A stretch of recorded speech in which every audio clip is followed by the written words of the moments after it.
Écoutez, je vous propose qu'on débute cette matinée de restitution. Merci à tous d'avoir pris de votre temps et bienvenue autour de ce temps de restitution et d'échange, autour de l'étude mobilité, comment concilier inclusion et transition, partage d'expériences des acteurs du terrain.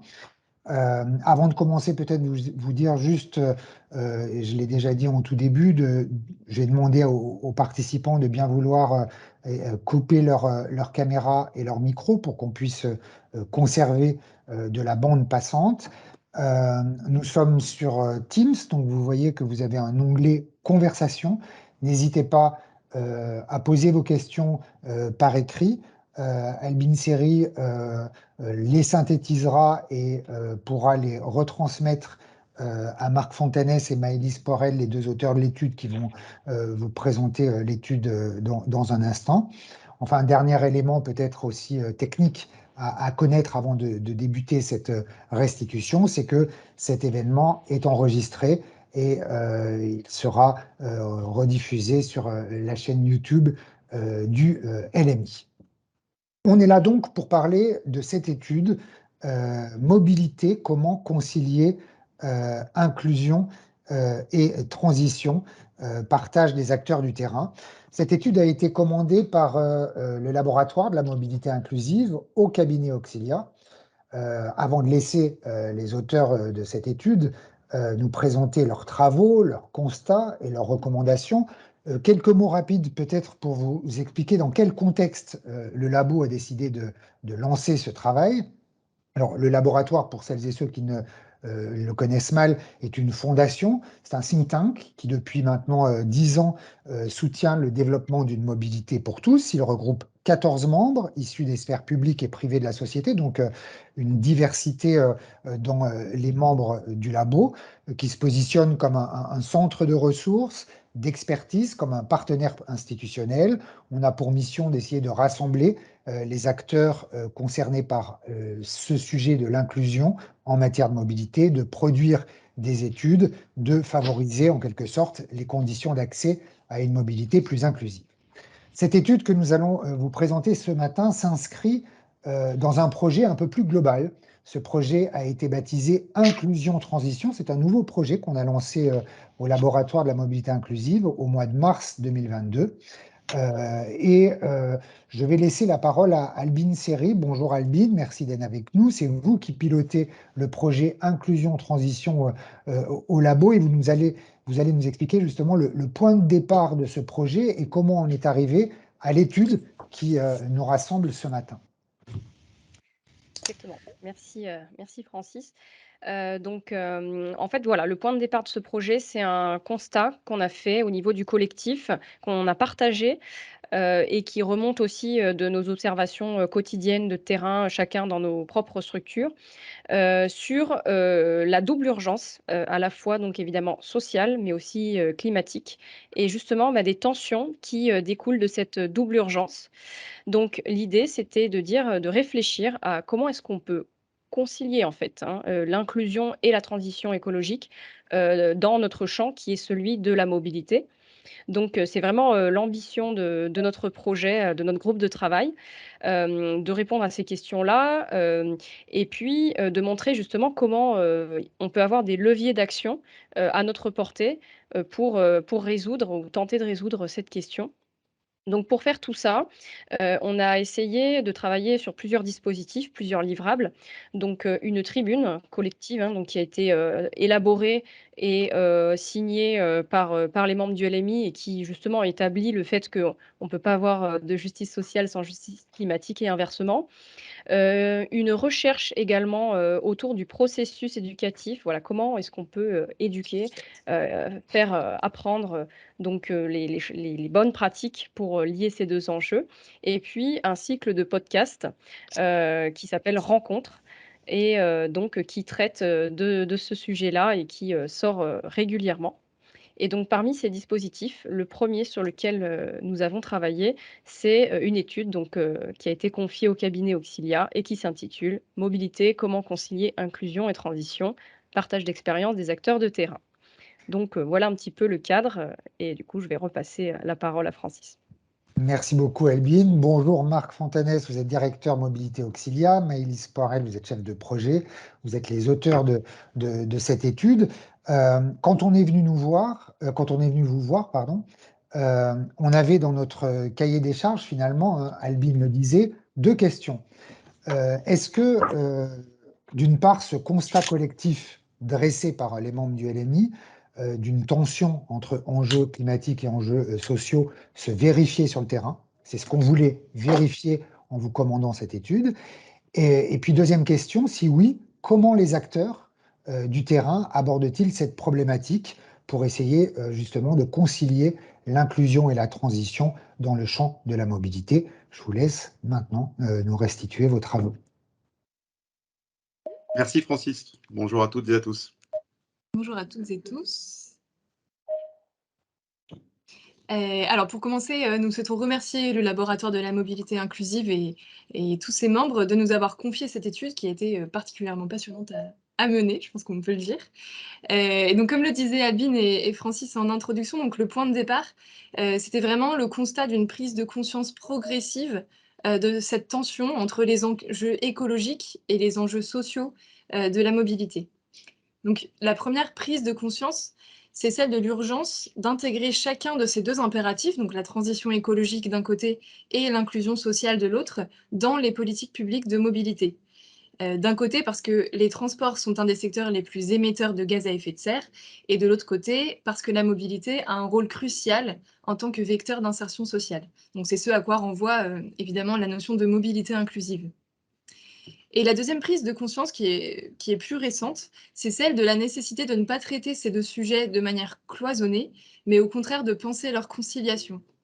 Donc en effet, l'actualité des dernières années et puis l'actualité aussi toute récente, avec le mouvement social des Gilets jaunes, la taxe carbone, la hausse du prix de l'énergie, l'arrivée des zones à faible émission mobilité, toute cette actualité a montré qu'il existe des convergences, mais aussi des tensions entre crise écologique et crise sociale.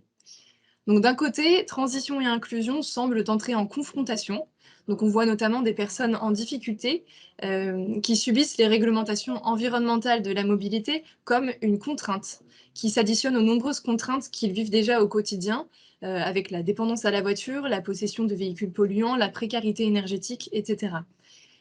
Donc dans cette logique, concilier inclusion et transition signifie limiter, réduire le cumul de peines qui peut être vécu par ces personnes. Et d'un autre côté, on constate que bien souvent, une mobilité écologique est également une mobilité économique. Donc c'est le cas des modes actifs et partagés, la marche, le vélo, autopartage, covoiturage. Et dans cette deuxième optique, concilier inclusion et transition revient finalement à initier un cercle vertueux pour construire une mobilité qui soit à la fois respectueuse de l'environnement et de la justice sociale.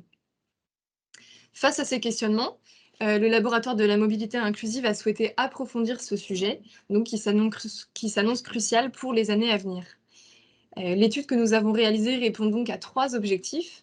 D'abord, objectiver les difficultés, effectives ou simplement perçues, du point de vue des acteurs de terrain. Le deuxième objectif, c'est celui d'identifier les leviers qui peuvent être expérimentés ou qui sont à l'heure d'aujourd'hui simplement envisagés pour répondre à ces enjeux et d'identifier les acteurs qui sont concernés par ces leviers. Et enfin, le troisième objectif, c'était de formuler des préconisations opérationnelles pour mettre en œuvre ces leviers. Pour répondre à ces objectifs, nous avons réalisé une revue de littérature, notamment sur la base d'articles de presse, et nous avons également interrogé une vingtaine d'acteurs diversifiés. Donc ces acteurs, collectivités, ONG environnementales, opérateurs de transport et de mobilité, acteurs de l'énergie, acteurs de la mobilité solidaire et enfin des experts et chercheurs, sont tous concernés, directement ou indirectement, par cette question de la conciliation des enjeux de la transition écologique et de la justice sociale dans les politiques de mobilité. Je vais maintenant passer la parole à Marc, qui va vous présenter justement notre travail d'état des lieux. Merci Maëlys. Pour cet état-là, on a cherché effectivement à recenser des mesures qui existent déjà et qui sont susceptibles de concilier directement ou indirectement les enjeux sociaux et les enjeux écologiques de la mobilité. On a identifié dans ce cadre-là 3 grandes catégories de mesures. Les incitations financières au report modal qui sont pensées pour favoriser une transition vers une mobilité plus durable. Deuxième catégorie, les aides spécifiques aux personnes en difficulté, dont on peut considérer que l'objectif écologique est globalement absent. Et enfin, des mesures fiscales et compensatoires qui sont encore assez peu appliquées aujourd'hui en France, mais qui visent à concilier transition et inclusion selon un objectif de justice sociale. Dans le premier champ, celui des incitations financières au report modal, on a repéré ou relevé 3 types de mesures. D'abord, un champ qu'on connaît tous assez bien, celui des aides à l'acquisition de véhicules électriques et accessoirement de bornes de recharge. Donc c'est les aides classiques de type bonus écologique, prime à la conversion, et aussi plus récemment du microcrédit véhicule propre qui a été proposé pour les ménages modestes. On va aussi, début 2003, voir arriver un prêt à taux zéro à titre expérimental qui se positionnera justement en alternative à ce microcrédit véhicule propre, puisque celui-ci engendre des intérêts quand même assez conséquents. Mais cette expérimentation du prêt à taux zéro début 2023, elle aura lieu a priori uniquement dans les premières zones à faible émission, donc sur des territoires, enfin, pour un volume de personnes relativement restreint. Dans la lignée de ce que je viens d'évoquer, on a bien sûr la mesure qui a été récemment annoncée par le gouvernement de location de voitures électriques pour 100 € par mois, qui devrait a priori s'adresser en priorité aux ménages modestes et puis également à des personnes dont le véhicule est un outil de travail. Pour l'ensemble des mesures que je viens d'évoquer, a priori, elles ont au moins 2 limites. D'une part, elles contribuent toutes au maintien du modèle dominant de nos mobilités, qui est le modèle du tout-voiture. Et puis d'autre part, elles soulèvent des enjeux d'un point de vue social, puisque même si la voiture électrique à 100 € par mois doit concerner, a priori, enfin, c'est ce qui a été annoncé rapidement, 100 000 Françaises et Français, la mesure qui restera dominante, ce sera vraisemblablement encore pour un moment, celle de l'achat via la prime à la conversion. Et par ailleurs, même si les montants d'aide sont loin d'être anecdotiques, en pratique, le reste à charge reste souvent inaccessible pour les ménages modestes, si bien que ce sont principalement des ménages aisés qui peuvent avoir accès, bénéficier de ces aides. Les limites de ces mesures, on les lit aussi dans la temporalité de renouvellement du parc de véhicules en France, qui est très lente. On a en France environ 39 millions de véhicules en circulation, avec un âge moyen de plus de 10 ans. Donc déjà, ça donne une première information, et par ailleurs, on est dans une situation conjoncturelle et éventuellement peut-être structurelle qui ne va pas arranger les choses compte tenu des conséquences des différentes crises économiques, sanitaires et géopolitiques qui pèsent fortement sur le marché des véhicules neufs. Une petite nuance pardon, quand même sur ce premier point, sur les aides à l'acquisition. Depuis quelques mois, la prime à la conversion est élargie au vélo assistance électrique et le bonus écologique a été élargi au vélo cargo. Deuxième catégorie de mesures dans le champ des incitations financières au report modal, c'est le forfait mobilité durable. Il a été instauré, comme vous le savez certainement, par la loi d'orientation des mobilités de fin 2019. L'objectif, c'est de favoriser le report modal dans le cadre des déplacements domicile-travail, avec une mesure appliquée par les employeurs. Il est d'un montant maximum de 500 € par an pour le secteur privé et 200 € par an pour la fonction publique. Et il permet de prendre en charge les déplacements en covoiturage et ou à vélo qui sont réalisés par les salariés ou les collaborateurs d'une structure employeur. En revanche, il n'est pas cumulable avec la prise en charge à 50% d'un abonnement au transport collectif, qui est une mesure plus ancienne. Donc les deux dispositifs coexistent, mais d'une certaine façon, ils peuvent aussi entrer un peu en concurrence sur certains territoires. Troisième catégorie dans le champ des incitations financières au report modal, c'est la gratuité dans les transports en commun. Quand elle est mise en place, elle l'est par des collectivités qui sont notamment désireuses de répondre à des enjeux de déclin de leur centre-ville, au profit d'espaces commerciaux périurbains qui ont été aménagés plutôt pour l'usage de la voiture, ou exclusivement parfois pour l'usage de la voiture. Cette gratuité des transports en commun, elle fait l'objet de débats assez animés, puisqu'on a d'une part les tenants d'une mesure qui apporte des bénéfices environnementaux, puisqu'il y a du report modal vers une solution alternative à la voiture, et d'autre part des bénéfices sociaux en termes d'accessibilité économique au service, puisque c'est gratuit. Mais on a aussi des opposants à la gratuité qui questionnent l'efficacité du dispositif, son impact sur la capacité d'investissement sur le réseau de transport ou même sur la qualité de service. Également, 3 catégories de mesures qui relèvent des aides spécifiques adressées aux personnes en difficulté. Alors, on a à l'écran l'indemnité inflation. En fait, on est dans une période où l'actualité évolue assez vite. On a finalement 2 mesures récentes ou en cours qui s'inscrivent dans ce champ. Donc l'indemnité inflation qui a été mise en place au premier trimestre 2022, c'est les fameux 100 € qui ont été versés aux ménages, aux personnes d'ailleurs dont le revenu net mensuel est inférieur à 2 000 €. Par ailleurs, on a en cours la remise à la pompe de 15 à 18 centimes par litre qui a été mise en place compte tenu de l'augmentation rapide des prix du carburant. Alors chez Auxilia, on est assez critique vis-à-vis de ces mesures. Elles s'inscrivent à la fois dans un coûte que coûte et dans un quoi qu'il en coûte. Coûte que coûte parce que ces mesures aussi, comme tout à l'heure, la question de l'aide aux acquisitions de véhicules s'inscrivent, et c'est un peu paroxystique ici, dans le maintien du modèle actuel. Et par ailleurs, quoi qu'il en coûte, parce qu'elle coûte quand même assez cher, c'est un budget assez considérable, 3,8 milliards d'euros pour l'indemnité d'inflation, aux alentours de 3 milliards pour la remise à la pompe en cours, et c'est donc une estimation qui est susceptible d'augmenter. Donc au total, plus de presque 7 milliards d'euros. Avec ce budget-là, c'est évidemment une petite boutade, mais quand même, on pourrait acquérir, acheter, mettre à disposition 3 millions de plutôt bons vélos à assistance électrique. L'indemnité inflation, elle a quand même eu le mérite d'articuler les enjeux de mobilité et de logement. Quand elle a été mise en œuvre, elle venait compenser en partie l'augmentation simultanée des prix du chauffage et de la mobilité. Il y a une autre critique quand même aussi qu'on peut formuler, c'est qu'elle a été appliquée partout sur le territoire de la même façon, sans prendre en compte les disparités géographiques, sachant que sur les territoires ruraux, les ménages étaient davantage touchés par ces difficultés. La deuxième catégorie d'aide spécifique aux personnes en difficulté, c'est le champ de la tarification sociale et solidaire, notamment dans les transports publics. C'est une mesure qui est assez ancienne, même si elle n'est pas encore appliquée partout par les autorités organisatrices de mobilité. Par ailleurs, elle fait l'objet depuis longtemps et encore aujourd'hui d'un phénomène de non-recours qui est lié à des difficultés concrètes, pratiques, administratives d'accès à ces dispositifs tarifaires, et donc avec des conditions d'obtention qui peuvent être assez complexes pour les personnes qui sont ciblées. Et puis enfin, on a identifié des mesures d'accompagnement complémentaires qui sont plutôt expérimentales, notamment dans le cadre de la mise en place des zones à faible émission de mobilité. Par exemple, une réflexion sur une tarification sociale de l'autopartage sur le territoire de Plaine Commune, en Seine-Saint-Denis, ou encore la création de postes de conseillers en mobilité qui sont chargés d'informer, d'orienter les habitants sur 2 territoires, le Grand Paris et la métropole de Lyon. Le dernier champ de notre état de l'art, il portait sur les mesures fiscales et compensatoires qui visent la justice sociale.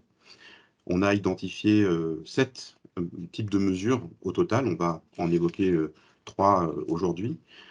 Ils proviennent pour certains de retours d'expériences internationaux, pour d'autres, ils sont encore à l'état d'objets prospectifs à concrétiser. Donc voilà, j'en évoque 3 et les autres sont un peu plus prospectifs, donc on a privilégié ceux-ci. Le premier, c'est le champ des mécanismes compensatoires dans le cadre des zones à faible émission mobilité, et puis également la question des péages urbains. Là, l'idée, c'est que pour compenser ou voire même éviter les effets pervers sur les populations les plus précaires qui peuvent découler de ces réglementations, que ce soit les zones à faible émission mobilité ou les péages urbains, on peut mettre en place des mesures pour rendre ces politiques davantage inclusives. Par exemple, pour les péages urbains, une tarification faible de l'ordre de 1 à 2 € par jour, ou autre mesure potentielle, la participation financière des habitants des hypercentres qui profitent d'une zone sans voiture et qui ont par ailleurs accès à un foisonnement de mobilité alternative subventionné par la collectivité. La deuxième catégorie de mesures dans le champ des mesures fiscales et compensatoires, c'est la contribution des pôles générateurs de déplacement. Donc ça, c'est plutôt prospectif.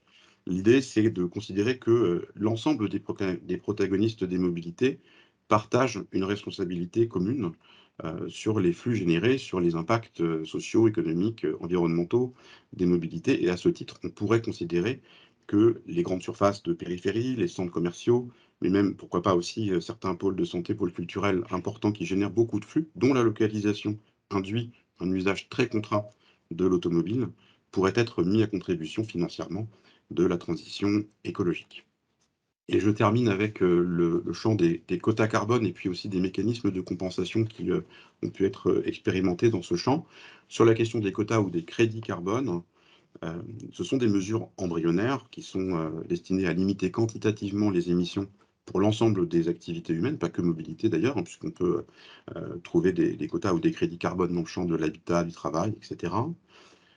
Face à ces mesures potentielles ou en expérimentation, il y a évidemment une problématique d'acceptabilité qui reste un frein majeur, et donc des préconisations qui sont formulées pour remédier à cette acceptabilité relative. D'une part, la création d'une agence publique pour gérer l'allocation et la gestion des quotas. Et puis d'autre part, une mise en place bien sûr progressive qui pourrait viser dans un premier temps certains déplacements en particulier, notamment les déplacements domicile-travail ou professionnels, avec une notion de quota plutôt employeur, et dans un deuxième temps, être étendu aux déplacements personnels.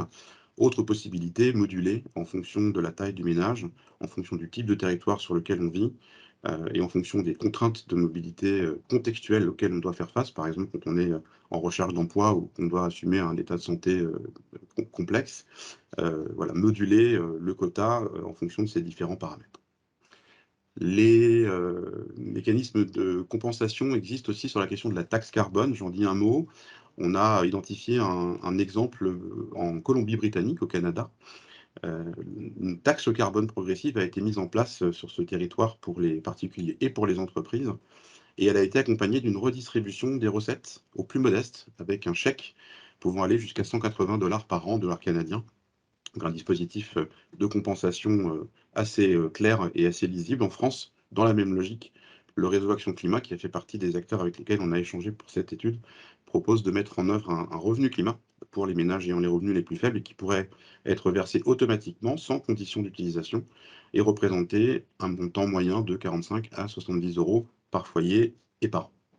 Je termine cet état-là avec un petit mot de conclusion partielle pour relever que la majorité des dispositifs que je viens d'évoquer relèvent plutôt de mécanismes financiers au sens large du terme.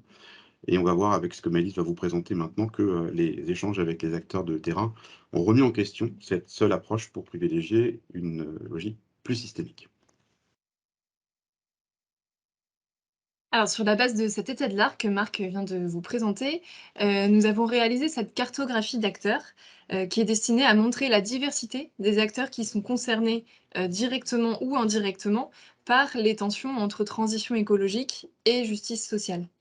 Donc, vous avez l'axe horizontal qui positionne les acteurs selon les enjeux qu'ils adressent, donc les enjeux sociaux situés à gauche, les enjeux environnementaux situés à droite. Donc cette position a été déterminée sur la base de l'identité et du rôle historique de ces acteurs. Et sur l'axe vertical, les acteurs sont polarisés selon leur degré d'engagement en réponse aux enjeux sociaux et environnementaux. Donc la position des acteurs est définie en fonction de leur type d'activité, donc par exemple plaidoyer, activité commerciale, action publique, et de leur prise de position qui a été relevée dans l'état de l'art. Nous précisons que le choix a été fait de travailler par catégorie d'acteurs et de les positionner sur la base de leur vocation et de leurs compétences institutionnelles. Donc à titre d'exemple, vous avez les ONG environnementales qui sont situées du côté des enjeux environnementaux, donc à droite, et dans une position de proaction, donc en haut, du fait de leur activité de plaidoyer. Les départements, eux, sont plutôt situés à gauche du fait de leurs compétences en termes d'action sociale. Au centre, on a par exemple les employeurs qui génèrent des déplacements, mais qui sont également actifs dans la limitation des impacts de ces mobilités, donc notamment grâce au plan de mobilité employeur ou au forfait mobilité durable. Et on a également au centre les métropoles, qui elles sont très directement concernées par l'ensemble de ces enjeux, à la fois parce qu'elles sont impactées par leurs conséquences, et à la fois parce que du fait de leurs compétences, elles ont un rôle clé à jouer pour traiter la conciliation des enjeux écologiques et sociaux de la mobilité. Donc sur la base de cette cartographie, nous avons mené une campagne d'une vingtaine d'entretiens auprès de représentants de ces différentes catégories qu'on vient de vous présenter. Et on vous partage ici 3 points clés qui se dégagent de l'analyse. Donc le premier grand enseignement de l'analyse des entretiens, c'est celui de la complexité des enjeux. Donc cette complexité, elle se révèle à plusieurs niveaux. Elle est d'abord liée à l'extrême diversité des situations de difficulté vécues par les personnes en difficulté de mobilité. Alors que pendant longtemps, la mobilité inclusive a cherché à apporter des réponses ciblées par catégorie de public et en réponse à des difficultés bien identifiées, donc avec les catégories des demandeurs d'emploi, des seniors, des jeunes, etc. Les acteurs qu'on a interrogés aujourd'hui parlent plutôt d'un archipel de fragilité qui serait difficile à périmétrer et à appréhender. Donc, ils font part de leurs difficultés à atteindre et à connaître ces publics et leurs difficultés, ces publics étant souvent invisibles, que ce soit dans les dispositifs d'enquête, donc dans les statistiques, ou que ce soit dans les dispositifs de concertation. Ensuite, on note de la part des acteurs que nous avons interrogés, mais également des publics qui sont ciblés, une difficulté à appréhender les crises écologiques et sociales qui apparaissent bien souvent floues et lointaines, ce qui peut expliquer en partie la difficulté à s'approprier les réglementations environnementales. De ce fait, il y a une vraie nécessité à mettre au point des discours qui soient clairs et homogènes sur la définition des enjeux écologiques et sociaux et sur la définition des réponses à apporter. Ce flou se traduit enfin par une difficulté à trouver l'équilibre en termes de temporalité entre, d'un côté, répondre à une urgence sociale au risque de se limiter à une action court-termiste, et d'un autre côté, prendre le temps de mener des actions en profondeur qui résolvent à la fois les enjeux écologiques et sociaux. Ça permet de faire le lien avec le deuxième élément clé de l'analyse. L'ensemble des acteurs interrogés sont unanimes à plaider pour une transformation en profondeur de notre système de mobilité. Donc, en parlant de cette transformation, il y a plusieurs axes de transformation qui se dégagent, avec des convergences et des divergences dans les discours que nous avons entendus, et également différents degrés de radicalité. Donc, un premier axe concerne l'évolution de l'offre. Donc, il y a plusieurs visions qui coexistent. Certains parlent d'un passage de la mobilité Certains parlent d'un passage de la mobilité carbonée à la mobilité propre. D'autres ont plutôt l'idée d'une réduction de la voiture qui serait au profit d'un bouquet de solutions multimodales, ou d'une évolution du rapport de la voiture possession à la voiture partagée. Une des idées fortes est celle du défi de construire un système alternatif à la voiture individuelle qui soit aussi performant, ce qui nécessiterait une massification des services, donc par exemple d'autopartage, de vélos en libre service, etc. Des services qui sont encore aujourd'hui restent souvent au stade expérimental ou à petite échelle. Un deuxième axe de transformation concerne l'accompagnement au changement. Donc, pour accompagner cette massification des services alternatifs à l'autosolisme, on note un véritable consensus sur la nécessité de penser la mobilité au-delà des solutions techniques et de renforcer les mesures douces qui existent aujourd'hui, mais souvent de manière ponctuelle. Un troisième axe, c'est celui de la construction des modes d'agir collectifs. Donc là aussi, plusieurs discours. Certains plaident pour une intégration systématique des acteurs de la mobilité inclusive autour de table, et d'autres évoquent plus radicalement le dépassement de ce concept d'inclusion pour remettre en cause l'injonction à la mobilité. L'idée commune à ces différentes visions, c'est bien une prise en compte d'entrée de jeu de ce fameux archipel des fragilités que j'évoquais tout à l'heure, plutôt que de l'intégrer après coup. Un quatrième axe de transformation interroge les liens entre les stratégies de mobilité et les stratégies d'aménagement du territoire. Donc on constate une prise de conscience généralisée du besoin de renouveler l'organisation des territoires, ce qui revient à détricoter l'aménagement tel qu'il a été conçu depuis plusieurs décennies autour de la voiture individuelle. Les perspectives envisagées en ce sens, avec des concepts comme celui de la ville du quart d'heure, mais aussi par exemple la question de la démotorisation, remettent en cause de manière radicale notre paradigme de la mobilité. Dans les discours que nous avons entendus, cette transformation radicale ressort comme une nécessité, et en même temps, elle semble aujourd'hui relever plus du fantasme inatteignable que de la solution opérationnelle.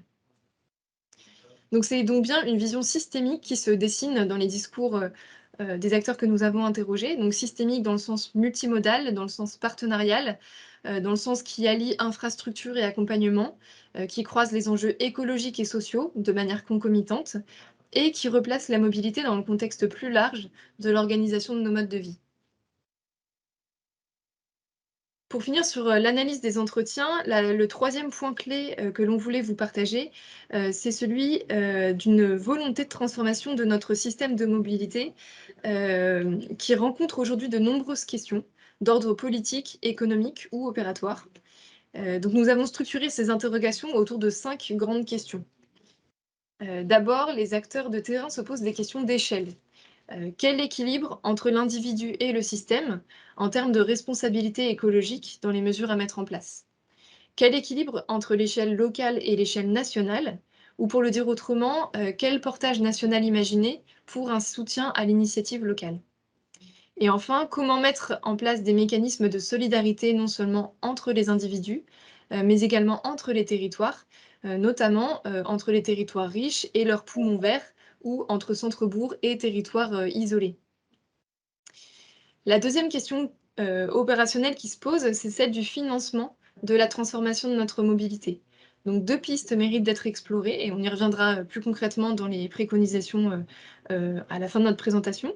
C'est celle des dispositifs publics-privés qui permettent de jouer sur la complémentarité des acteurs pour pérenniser des modèles économiques qui fonctionnent encore difficilement aujourd'hui, comme par exemple la question de l'autopartage. La deuxième question, c'est celle des mécanismes compensatoires, avec la question centrale de se mettre d'accord sur ce qui est socialement juste, notamment entre les individus qui subissent les conséquences de la crise environnementale et ceux qui y contribuent. Une troisième question, c'est celle du rôle du numérique. Donc c'est quelque chose qui est revenu, régulièrement dans les entretiens. Quelle place donner aux outils numériques pour qu'ils ne renforcent pas les mécanismes d'exclusion, mais qu'au contraire, ils soient au service d'une meilleure accessibilité de la mobilité et des services? Et quelles ressources humaines et matérielles déployer pour parvenir à une complémentarité entre le numérique et le physique? La quatrième question, donc c'est une question qui occupait beaucoup de place au début de l'étude et dont on a déjà parlé dans l'état des lieux, c'est celle de l'accompagnement social des zones à faible émission de mobilité. Ce qui ressort des entretiens, à la fois de territoires qui ont déjà commencé à mettre en place leurs zones à faible émission, de territoires qui n'y sont pas encore confrontés mais qui vont y être confrontés dans les prochaines années, c'est un manque de recul sur ce qu'elles peuvent impliquer, notamment pour les personnes précaires et dépendantes de la voiture. Ce manque de visibilité peut tout aussi bien cacher un sujet explosif d'un point de vue social qu'un non-sujet, dans le sens où d'un côté, 45% des Français vont être concernés d'ici 2025 dans 35 agglomérations françaises, et d'un autre côté, la mise en place progressive des zones à faible émission, telle qu'elle est plutôt envisagée pour le moment, peut laisser le temps au parc automobile de se renouveler naturellement. Dans tous les cas, il apparaît nécessaire de travailler à l'identification des difficultés potentielles impliquées par les zones à faible émission et des ménages que cela concernerait. Enfin, une question centrale et qui ramasse un petit peu l'ensemble des questions qui sont posées ici, c'est celle de l'articulation des mesures à initier et des mesures existantes. Si l'on dresse le bilan de ce que l'on vient de se dire, voilà, c'est ce qui ressort des entretiens, avec les acteurs, c'est qu'il semble, qu'il s'agisse moins de repartir de zéro que de tirer parti des différentes catégories d'actions existantes. Donc, le renforcement de l'offre de transport alternatif à la voiture individuelle, les aides financières, l'accompagnement, tirer parti de ces différents plans d'action existants en les orientant vers ce double objectif écologique et social. Au-delà de l'existant, on peut également se demander comment rendre opérationnelles des mesures qui sont plus radicales, qui sont encore floues et qui sont encore peu portées politiquement. Donc on a évoqué la question des quotas, la question de la démobilité, de la démotorisation, donc de la remise en cause de notre système automobile de manière plus radicale. Et sur ce sujet, on a deux questions. La première, c'est comment mener des expérimentations tout en évitant la lassitude liée aux difficultés de pérennisation et de massification des logiques expérimentales. Et la deuxième question, c'est la question du niveau de radicalité vers lequel orienter l'action pour assurer une continuité avec l'existant tout en permettant des transformations en profondeur. Donc pour finir, la question centrale, c'est bien celle de savoir comment mettre en système l'ensemble des initiatives existantes ou en réflexion, de manière à initier cette transformation de fond, tout en confortant et en massifiant ce qui fonctionne aujourd'hui. Je vais maintenant laisser la parole à Marc pour les préconisations. Oui, nos préconisations, elles reprennent l'ensemble des champs qu'on a évoqués depuis tout à l'heure avec Maëlys. Donc, on a porté les préconisations ou les recommandations sur la question des mécanismes financiers, sur le champ des actions sur l'offre, sur les mesures d'accompagnement, sur l'organisation de la gouvernance de la mobilité, et puis de façon un peu transverse, comme vient de l'évoquer Maëlys, sur la mise en œuvre d'expérimentation. Il faut bien avoir en tête que l'ensemble de ces préconisations, elles sont à considérer de façon systémique. C'est bien leur prise en compte concomitante qui peut permettre de relever l'enjeu d'une transition juste, donc, qui croise les enjeux sociaux et environnementaux. Sur la question des mécanismes financiers, on a vu tout à l'heure que ces mécanismes constituent le principal axe de solution exploré jusqu'à présent pour traiter les impacts sociaux de la crise environnementale. Sur ce plan, nous avons formulé 2 recommandations. D'une part, systématiser la logique solidaire dans l'accès tarifaire à l'ensemble des solutions de transport et de mobilité, quelles qu'elles soient. Donc au-delà du transport en commun, qu'on puisse accéder à l'ensemble des services qui sont aujourd'hui existants et ceux qui seront créés demain, avec un dispositif de tarification solidaire, en ayant bien en tête qu'il y a une différence entre la tarification sociale et la tarification solidaire. La tarification sociale, elle est appliquée par statut. Par exemple, je suis demandeur d'emploi ou j'ai tel âge. La tarification solidaire, elle est appliquée selon une logique d'échelonnement en fonction du revenu. Donc c'est plus, on va dire, plus équitable. Et ça prend en compte le fameux archipel des difficultés ou des fragilités qu'évoquait Maëlys tout à l'heure. Donc évidemment, nous, on est plutôt favorable à une approche solidaire. Deuxième recommandation, c'est le fait de communiquer très largement sur ces tarifications au fur et à mesure de leur mise en œuvre, auprès notamment, c'est pas exclusif, mais notamment des acteurs du champ du social, pour réduire les risques de non-recours de façon très concrète. Quand on est accompagnateur à l'emploi, par exemple, on n'est pas forcément un expert en mobilité, et donc ça peut être intéressant de récupérer l'information facilement pour pouvoir la transmettre aux personnes qui sont concernées. En termes d'exemples d'application, on pourrait intégrer des services locaux d'autopartage et de vélos en libre-service à la tarification solidaire d'un réseau de transport, au sens large, transport public, potentiellement, pourquoi pas d'ailleurs, via un abonnement unique multimode. Deuxième champ de préconisation, les actions sur l'offre. La plupart des acteurs qu'on a interrogés ont évoqué ce besoin de massifier l'offre alternative de transport et de mobilité pour constituer une alternative crédible à la voiture individuelle. Les efforts jusqu'à présent, ils ont surtout été concentrés sur les transports en commun d'une part et sur les zones urbaines d'autre part. Donc nos recommandations, elles portent sur le fait de rendre l'accessibilité à ces services beaucoup plus large, à la fois sur la typologie des solutions à proposer, donc sortir du diptyque ou de la concurrence entre le transport en commun et la voiture, et rajouter tout un ensemble d'autres services, et d'autre part, les déployer sur l'ensemble de nos territoires, sans exception, en pensant bien sûr en particulier aux territoires moins denses. Le tout en associant à tout ça une démarche d'animation et de valorisation pour faciliter l'appropriation et l'accès, y compris culturel, à l'ensemble de ces solutions.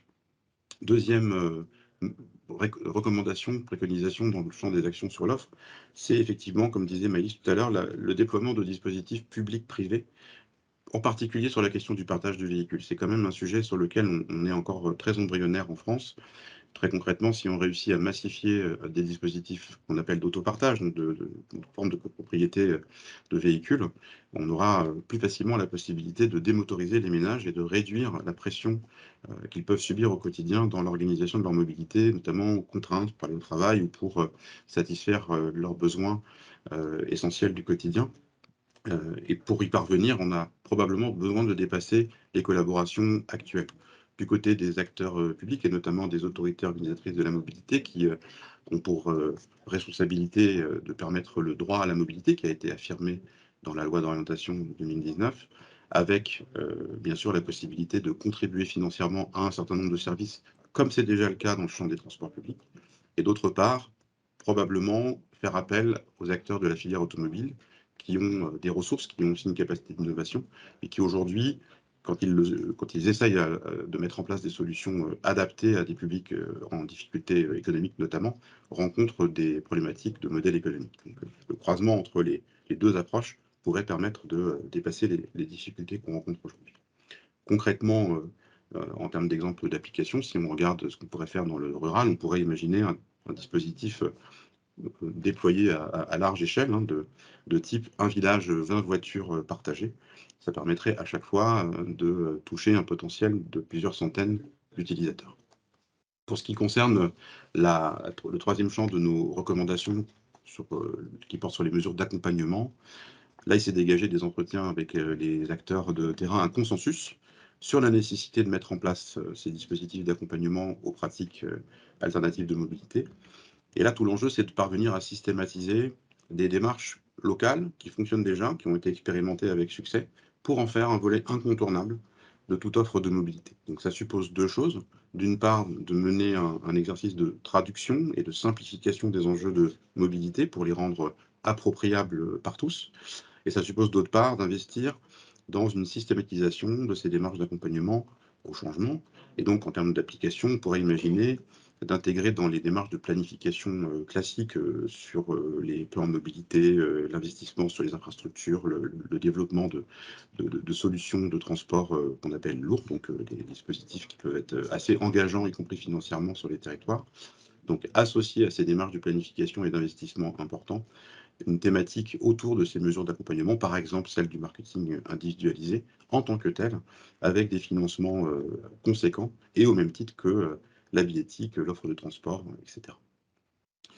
Sur le quatrième champ, sur l'organisation de la gouvernance de la mobilité, on a cette loi de 2019, la loi d'orientation des mobilités, qui propose des outils dont il convient de se servir pour mettre en place une gouvernance qui réunisse notamment deux prérequis. D'une part, donner une place d'entrée de jeu aux enjeux sociaux de la mobilité aux côtés des enjeux écologiques et de planification. Pour le moment, ça n'en prend pas tellement de chemin puisqu'on commence à peine à s'intéresser à la mesure qui s'appelle les plans d'action en faveur de la mobilité solidaire aux échelles régionales. Ça fait 2 ans que les régions et leurs partenaires travaillent sur tout un ensemble de choses autour de la création des bassins de mobilité, des comités de partenaires, etc. Mais on a un peu reculé, encore une fois, la question de la prise en compte des problématiques de vulnérabilité, de précarité. Donc c'est un peu dommage, on aurait certainement pu le faire de façon concomitante. Et puis le deuxième prérequis, c'est le fait d'élargir le champ des catégories d'acteurs qui sont impliqués dans les politiques de mobilité pour y intégrer, c'est le sens de la loi, hein, des représentants des enjeux sociaux et solidaires, mais aussi tout un ensemble d'acteurs de la vie courante, parmi lesquels on va trouver des employeurs, des représentants d'équipements, des associations, des citoyens, etc. Donc là, l'exemple de l'application, il est très simple, il consiste à mettre en place rapidement les mesures qui ont été posées par la loi en matière de compétences et de gouvernance territoriale. Et ça inclut bien sûr les questions de mobilité solidaire. Et puis pour terminer sur la question de la mise en œuvre des expérimentations, en fait, on en a déjà parlé de façon assez récurrente dans notre propos. Nous, ce qu'on suggère, c'est de déployer des expérimentations non techniques, non technologiques, qui portent plutôt sur l'accompagnement au changement, l'observation qualitative, mais sans s'interdire de le faire à grande échelle. Donc, on a évoqué la question de l'accompagnement au changement. Effectivement, là, il y a vraiment une question d'échelle et d'engagement culturel et financier de la part de l'ensemble des acteurs concernés, mais notamment de la part des collectivités qui ont la compétence mobilité. Et puis, autour de la zone à faible émission mobilité, déployer des dispositifs similaires à ce qu'on a pu observer sur la question des déchets, par exemple, les familles zéro déchet, avec la possibilité d'accompagner des ménages qui seraient concernés par les conséquences contraignantes de la zone à faible émission en termes de parcours, hein, avec de la sensibilisation, un diagnostic sur leur mobilité quotidienne, des formations qui seraient proposées à l'usage de modes alternatifs à la voiture ou à la multimodalité ou à l'intermodalité, donc le fait de pouvoir choisir plusieurs modes différents pour se déplacer sur une semaine donnée par exemple, ou le fait de pouvoir enchaîner plusieurs modes de déplacement à la suite, le vélo puis les transports en commun ou la voiture puis le transport en commun par exemple, et puis un suivi régulier qualitatif, quantitatif pour valoriser la façon dont les personnes s'approprieraient progressivement cette mobilité alternative. Voilà, on a terminé avec notre présentation et donc on va pouvoir passer à un temps d'échange à partir des remarques et des questions que vous aurez déjà inscrits dans la conversation ou que vous allez désormais inscrire dans la conversation. Merci de votre attention. Merci beaucoup, Marc et Maëlle, pour la présentation de cette réunion, de cette étude très riche. Je me retourne vers Albine, si Albine est avec nous. Je suis là. Est-ce qu'il y a des questions? Est-ce qu'il y a des remarques? On va ouvrir maintenant ce temps d'échange. Alors, effectivement, je vais reprendre les quelques remarques. C'est surtout des remarques plutôt que des questions. Alors, il y avait, je crois, quand même une question, notamment sur la cartographie. C'était une question: est-ce que la superficie de la bulle de chaque acteur a une signification? Donc voilà, peut-être déjà un point de détail, là-dessus. Et puis, bah, je vais vous laisser répondre et après je vous ferai part, des autres questions qui sont arrivées. Alors, oui et non, alors non, enfin, premièrement, la taille des bulles était surtout pour, pouvoir faire rentrer, le nom, des acteurs, donc il y a pas vraiment de ce point de vue-là, il y a pas vraiment de signification. Il y en a certains qui peuvent être plus étalés, par exemple, les pôles générateurs de déplacement, qui sont plus étalés, voilà, sur les sujets sociaux environnementaux et la question les métropoles qui sont beaucoup plus englobantes parce Merci que c'est de poser vos questions un par topic qui écrit. a On n'a pas les questions à l'oral. Tu veux que je la pose? Est-ce que il y vous a pouvez couper vos micros, s'il vous plaît, parce qu'on a un petit... Voilà, merci. merci beaucoup. Oui, les questions sont à poser, si vous voulez bien, via la conversation. Sinon, ça va être compliqué, comme on est très nombreux aujourd'hui. Et voilà, et juste pour terminer, les métropoles sont, voilà, sur, un cercle plus grand parce que c'est voilà, un acteur qui englobe, à lui seul, un certain nombre de D'enjeux. d'enjeux. Mmh. Oui, tout simplement. Tous les enjeux, ouais, en fait, Ouais, c'est ça. effectivement, se retrouvent dans le champ des compétences des métropoles. Donc, c'est assez empirique, hein, c'est une présentation qui avait plus pour objet de repérer un petit peu les tendances, mais elle n'a pas une vocation scientifique non plus, hein. C'est effectivement que c'est un travail plutôt schématique. Très bien. Alors, on a aussi, quelque chose qui est plus, du ressort peut-être, de la remarque, donc d'une personne qui disait que la rédaction des cahiers des charges lors des appels d'offres, de transport voyageurs devrait prendre en compte tout cela. Donc là, à l'heure à laquelle, ça a été, posé, c'était quand même sur, il me semble, sur les leviers d'action et qu'effectivement, le fait qu'il faut une prise en compte systémique. Une prise en compte systémique, de tous les enjeux, l'aménagement du territoire, les leviers, les mesures financières et donc voilà, ce serait bien que ce type, peut-être de réflexion, soit intégré dans les appels, à candidature des appels d'offres pour les transports voyageurs. Voilà. Si Oui. j'ai mal retranscrit, n'hésitez pas, la personne qui a posé la question, à repréciser. Je pense que c'est ça, effectivement, Albin, et le laboratoire de la mobilité inclusive, en l'occurrence, avec la communauté d'agglomération devenue métropole du Havre, avait fait l'exercice en 2016, si je ne dis pas de bêtises, hein, avec notre aide d'ailleurs, à l'occasion de tenter d'intégrer dans le cahier des charges de renouvellement de la délégation de service public de transport un chapitre portant spécifiquement sur les questions de mobilité inclusive. Et pour faire très simple, ce qui avait été retenu, c'était deux champs principaux, les questions d'accès à l'emploi et les questions d'accès à la santé. Voilà, donc, ça n'a pas forcément été mis en pratique derrière, mais c'est quand même intéressant d'avoir pu travailler à la fois le fond et puis les conditions aussi juridiques d'intégration de, de ce champ dans un dispositif assez classique, effectivement, sur l'ensemble de nos territoires de délégation de services publics. Je pense que le laboratoire doit avoir ça dans ses archives.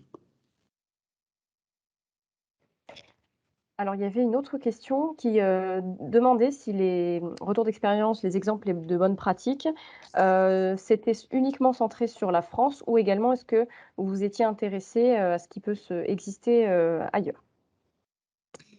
Alors dans l'état des lieux, qui a été présenté plutôt en début de présentation, on a élargi, à l'échelle, européenne notamment, Ouais, même, même un peu plus large, oui, même un peu plus jusqu'au large. Canada. Tout ça. Parce que voilà, il y a des initiatives, qui sont, assez proactives dans d'autres pays, que la France. Après sur la campagne d'entretien, auprès des acteurs, on était bien, à l'échelle, nationale.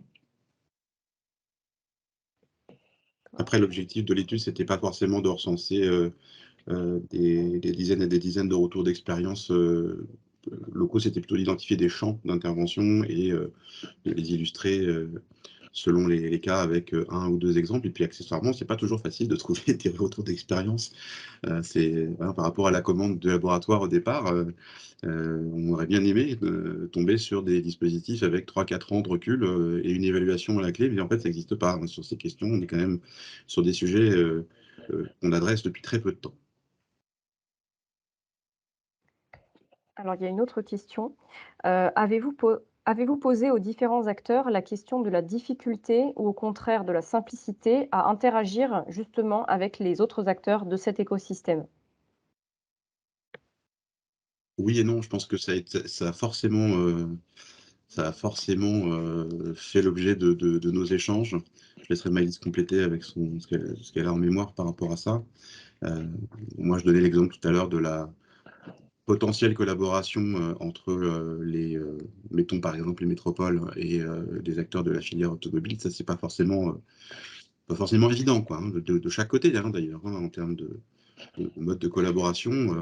On a aussi des acteurs spécialisés sur les questions d'accompagnement des publics en matière de mobilité, dans le champ de l'économie sociale, autour des questions de garage social, par exemple, qui sont un peu au centre de ce dialogue potentiel, qui peuvent être aussi des opérateurs concrets demain pour déployer des dispositifs qui tentent finalement de joindre les deux bouts.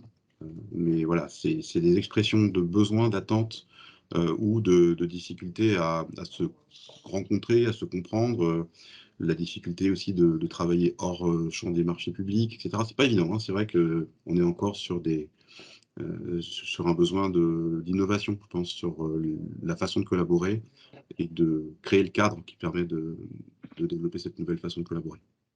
Pour compléter, donc dans les questions qui étaient posées, il y avait la question des actions que vous connaissez, enfin que vous mettez en œuvre, que vous connaissez ou qui peuvent être envisagées pour traiter de cette conciliation entre enjeux écologiques et sociaux et les acteurs qui porteraient ces solutions. Et du coup, pour compléter ce que tu viens de dire, Marc, il y avait, ce qui ressortait, c'était le fait que les communes sont en attente aujourd'hui d'apport d'expertise et de services. Donc voilà, une attente du côté des acteurs publics. Et puis en difficulté, la question des compétences entre les différents échelons administratifs, entre l'échelle de la commune, de l'intercommunalité, du département, de la région. Il y avait aussi un enjeu sur les collaborations à ce niveau-là. Oui, tout à fait, c'est une question qui est, assez pertinente et en fait, c'est un sujet d'étude aussi, pour le LMI. Francis, je te laisserai, compléter ou ou préciser, le cas échéant. Mais, cette question justement, comment est-ce qu'on fait travailler, l'écosystème, et comment est-ce qu'on prend les meilleures coopérations, pour essayer de lever les freins qui peuvent exister ailleurs, je pense que c'est aussi un champ d'étude, sur lequel il faut qu'on s'attarde. C'est effectivement ce qu'on développe dans le cadre de la démarche Tous Mobiles pour essayer de faire travailler tout cet écosystème de la mobilité solidaire. Il faut qu'on y ajoute maintenant effectivement la question de la mobilité durable. Alors je ne sais pas s'il y a d'autres questions, mais en attendant que vous puissiez peut-être écrire les ultimes questions, moi j'en ai quand même une à vous poser à tous les deux. J'ai bien compris hein, les recommandations que vous faites dans cette étude. Elles ne fonctionneraient ou elles ne fonctionnent, oui, elles ne pourraient fonctionner que si elles sont mises en place de façon concomitante, euh, de façon systémique. Euh, Concrètement, comment est-ce qu'on pourrait faire? Alors, sur le papier, elles peuvent fonctionner séparément, mais leur impact serait nettement plus limité. Le gros enjeu, c'est de travailler à la fois effectivement sur la gouvernance, sur le déploiement de l'offre, sur l'accompagnement au changement et à l'appropriation, etc. Avec du coup une programmation intégrée et transverse de l'ensemble de ces dispositifs qui prévoit des collaborations renouvelées entre acteurs. Et donc, on peut imaginer que si on lit un peu ce que la loi suggère en termes d'organisation des mobilités en France aujourd'hui, on peut imaginer que ce soit notamment les régions chefs de file de la mobilité à leur échelle territoriale et puis leurs partenaires, les métropoles, qui initient une approche de ce type, mais pas toute seule, hein. Il ne s'agit pas de jeter la pierre ou de mettre l'ensemble des responsabilités sur les épaules de ces acteurs qui ont un rôle déterminant, bien sûr, mais qu'elles puissent le faire avec le bon partenariat au sens très large du terme partenariat. Donc, aujourd'hui, ce que la loi dit, c'est ça, hein, c'est de travailler de concert, alors de façon plutôt consultative avec un ensemble d'acteurs sur ces questions de mobilité et sur la nouvelle façon d'appréhender les mobilités au sens très large, donc aussi les mobilités solidaires. On peut dépasser potentiellement la notion de consultatif.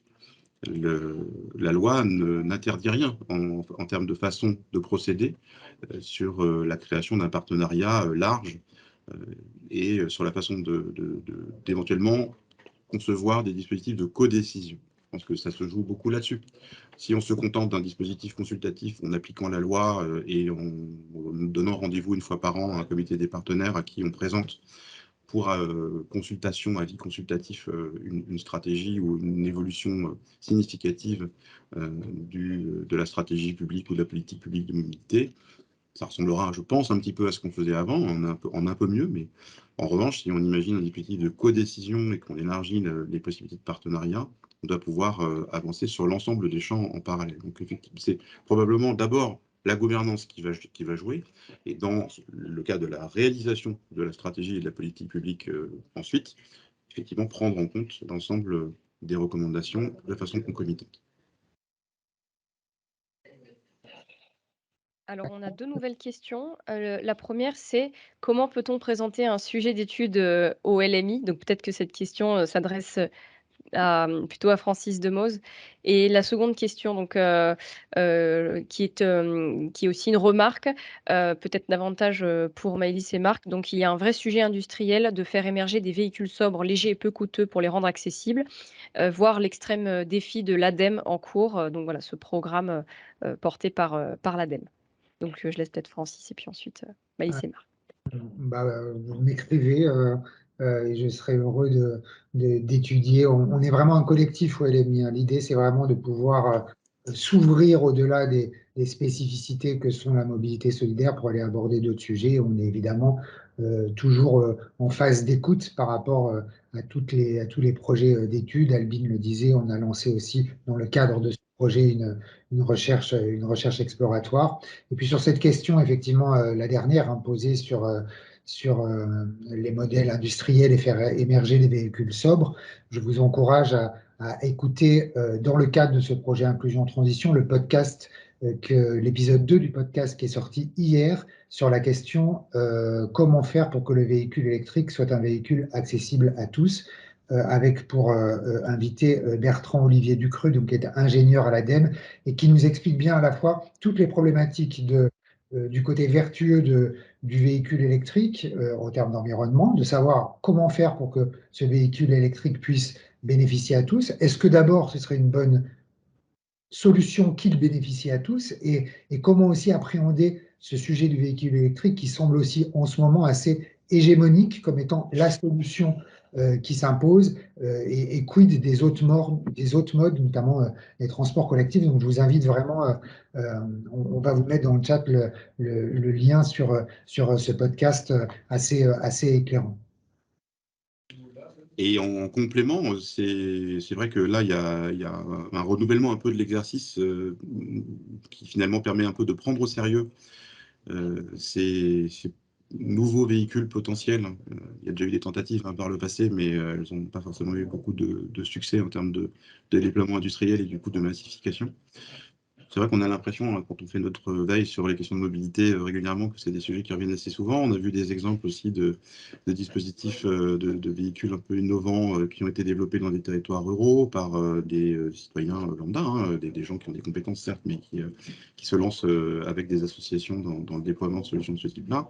Ça vient traiter plusieurs points en fait de la réalité de nos déplacements. Ça vient traiter la question de la distance, c'est-à-dire notamment dans les territoires ruraux, quand on doit dépasser une certaine distance et que ça vient limiter l'usage du vélo et même du vélo à assistance électrique, comment est-ce qu'on peut passer éventuellement à un dispositif 4 roues pour pouvoir pousser jusqu'à 30-40 km, tout en restant dans une forme de sobriété de l'objet avec lequel on se déplace.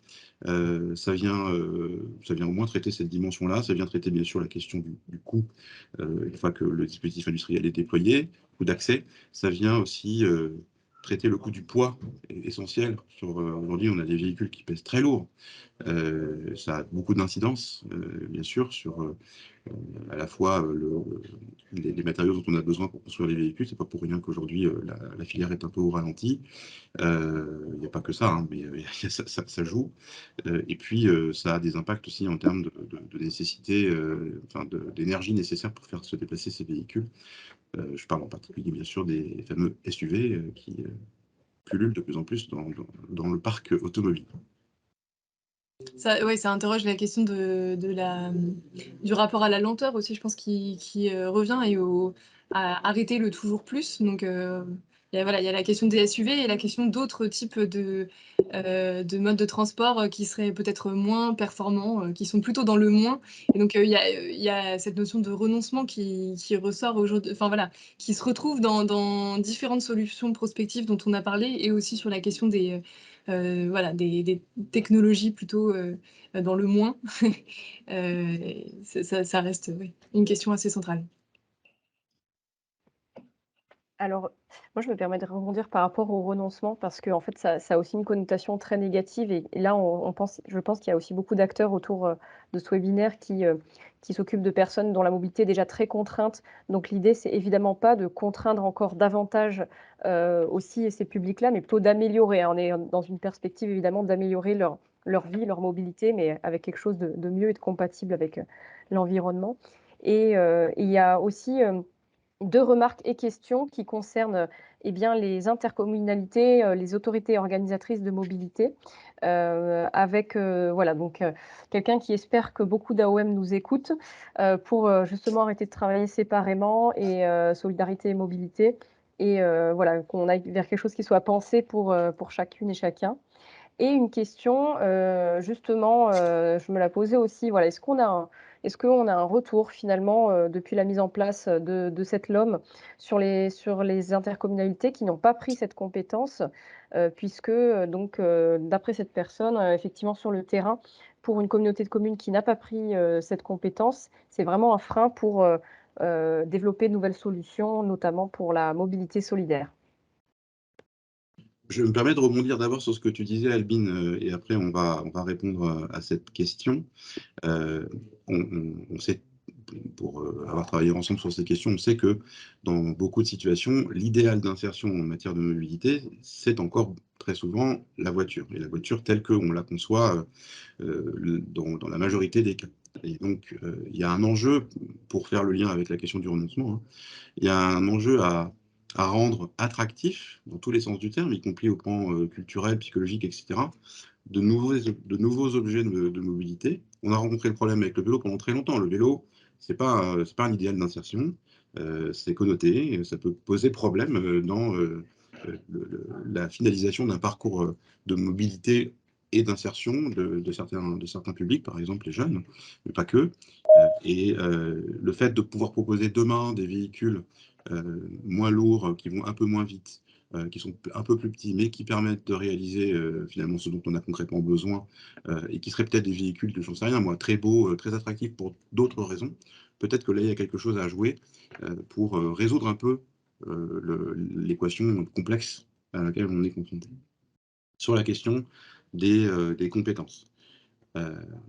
En pratique, si une communauté de communes, par exemple, n'a pas pris la compétence transport, elle se retrouve dans la même situation qu'une, si j'ose dire, concrètement, qu'une communauté de communes qui a pris la compétence, mais qui ne met pas en place un réseau de transport public. Pourquoi? Parce que la seule façon de générer un peu de sous en plus, donc de lever, en l'occurrence, la taxe qu'on appelle, je vais avoir un trou, le versement mobilité, qui s'appelle le versement transport avant, donc taxe versement mobilité, est aujourd'hui possible si on déploie un dispositif de transport public avec des bus, quoi, au minimum. Si on ne le fait pas, on n'a pas la possibilité de lever cette mesure. On a, pour d'ailleurs l'anecdote, partagé ça avec des sénateurs il n'y a pas longtemps, parce qu'on estime que c'est un frein pour tous les territoires, qu'ils aient pris la compétence ou pas.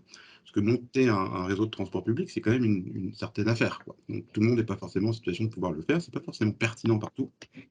Donc c'est pas une façon de répondre directement à la question, mais simplement pour dire que ça n'empêche pas, de notre point de vue et par rapport à des territoires qu'on accompagne aujourd'hui très concrètement sur le terrain, d'aller sur les autres champs, qui sont ceux du déploiement de dispositifs moins onéreux, moins compliqués, y compris techniquement en termes d'investissement, sur les questions d'accompagnement au changement, etc. Et c'est ce qu'on constate, c'est que ces territoires le font par ailleurs. Et puis la réponse officielle à la remarque ou à la question, c'est que les communautés de communes ou les territoires qui n'ont pas pris la compétence sont censés se voir proposer une façon de procéder par la région du territoire sur lequel on se situe.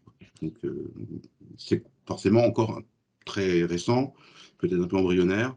On peut espérer que ça va s'arranger dans les prochains mois, dans les prochaines années. Et je ne sais pas mieux répondre que ça.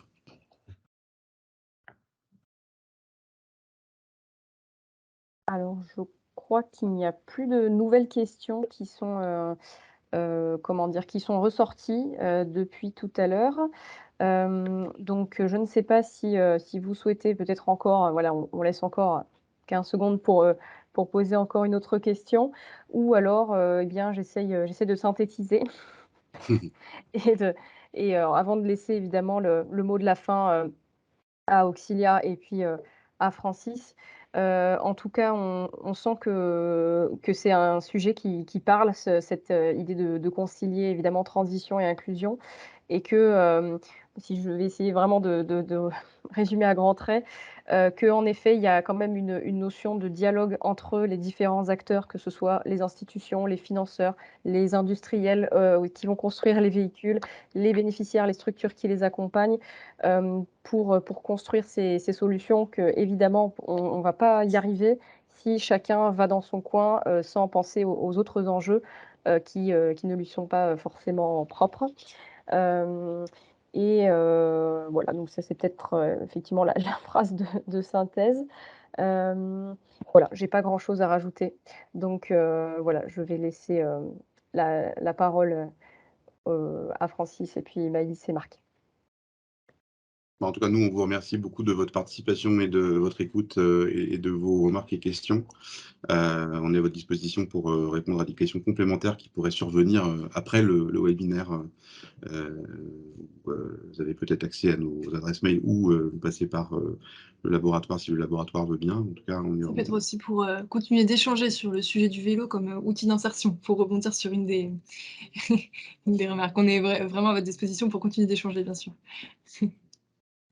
Ben, je ne vais pas être beaucoup plus long. Je vais remercier effectivement tout le monde, à la fois les intervenants et les participants. C'était vraiment important pour nous d'organiser ce webinaire parce que parmi tous les dispositifs qu'on a mis en place dans ce projet Inclusion Transition, cette étude, alors ce sont des chiffres, hein, mais elle a été téléchargée, la synthèse et l'étude de manière assez importante en volume. Donc on sent bien qu'il y a effectivement cette demande. Nous-mêmes, au LMI, on a lu, évidemment, vos recommandations.